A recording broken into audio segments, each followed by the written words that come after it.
Are you still using local storage to store R tokens? Is this the right way? Or are there any other storages that we can leverage of? Is it correct to store user sensitive data even if it is encrypted in the local storage? Let's discuss that.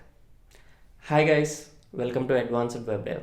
My name is Sandeep Machiraju, and in this video we will be discussing about what is local storage, where to use, where not to use, how to use, what are the limitations, what are the pros, what are the cons, everything we will be discussing in this video very clearly. What is local storage? Local storage is a storage provided by the browser to store data that persists across same domain. The data stored does not have any expiration date. Local storage is part of browser object model, so it can be accessed through window.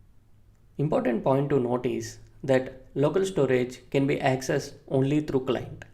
And to view local storage, you can go to the developer tools in Chrome or any browser and go to application tab and open local storage. Local storage has values stored in key pair values. We will discuss more about it in next section. How does local storage work? Local storage uses key pair values to store data in browser. It is accessed through window.localStorage or local storage directly. Local storage provides certain methods like set item, get item, remove item, and clear. We can perform these operations using local storage dot set item like that. While storing key pair values, both of them should be strings. Even if we are thinking of storing arrays or objects or any JSON objects, we should convert them into string. There are two important methods by JSON in JavaScript, json.parse and json.stringify. We use json.stringify to store values and json.parse when retrieving them. Here is an example in JavaScript how to use these methods. I have created a basic application to show CRUD operations on local storage. If you go to the application tab, we can see the local storage here, and I have created 5 buttons: create, read, update, delete, and clear to perform the local storage operations.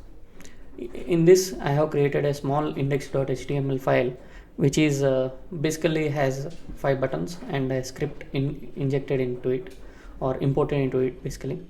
And you can go to script.js where there are functions to perform those operations. I have added console logs so that we get to know what is happening clearly in the console. So let's dive in. If we do the create, which is like we are creating username John, and let's see if we create it. Yeah, it is created successfully. So if you want to read that, we have got that John. How did we got it?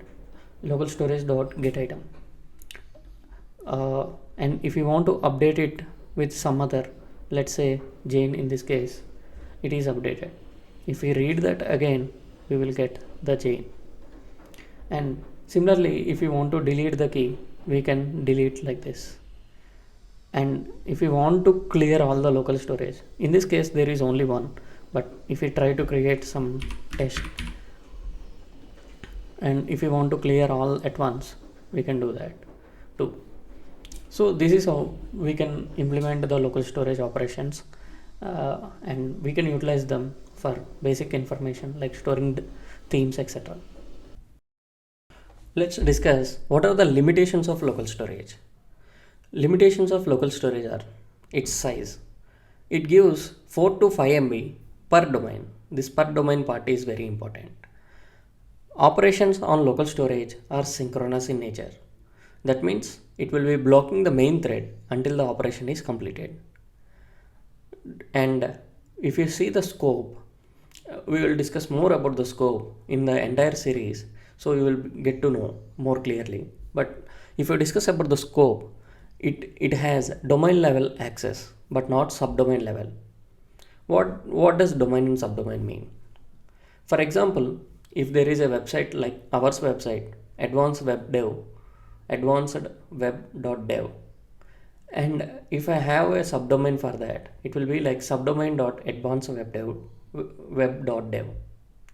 So for that, if advanced web dev in advanced web dev, if I store some value, it won't be able to access in the subdomain.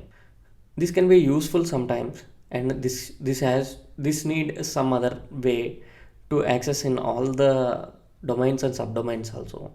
Then there are some other storages like cookies you can leverage, which we will discuss in later on in this series.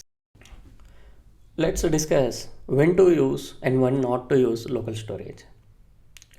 We have to use local storage when the data is non-sensitive to the user, like dark theme, light theme, or maybe something like which is not user specific and which doesn't affect user sensitivity. Okay, that is similarly when not to use it is whenever there is some sensitive data like art tokens or JWT tokens, whatever tokens, basically maybe password definitely we should not store, and like that. So these all things should be encrypted and not stored in local storage. Where to store them we will get to know in this series. Small data sets to be persisted in local storage, not for the large data sets. For example, if we have like thousands of rows or columns, I mean like a object of array of objects with each object has 4 to 5 keys, and if we keep on storing them, then it will affect our performance. How does it affect our performance? Because we discussed that local storage is synchronous operations, and every time if we do json.parse and every time we try to set a item, it will affect that performance. And other way it does is the size limit is 4 to 5 MB. If somehow that 4 to 5 MB is utilized, the essential data if in future if you want to put, they might get not stored as expected. Few data that can be stored offline can be stored in the local storage. That data should be like, it should be only device specific.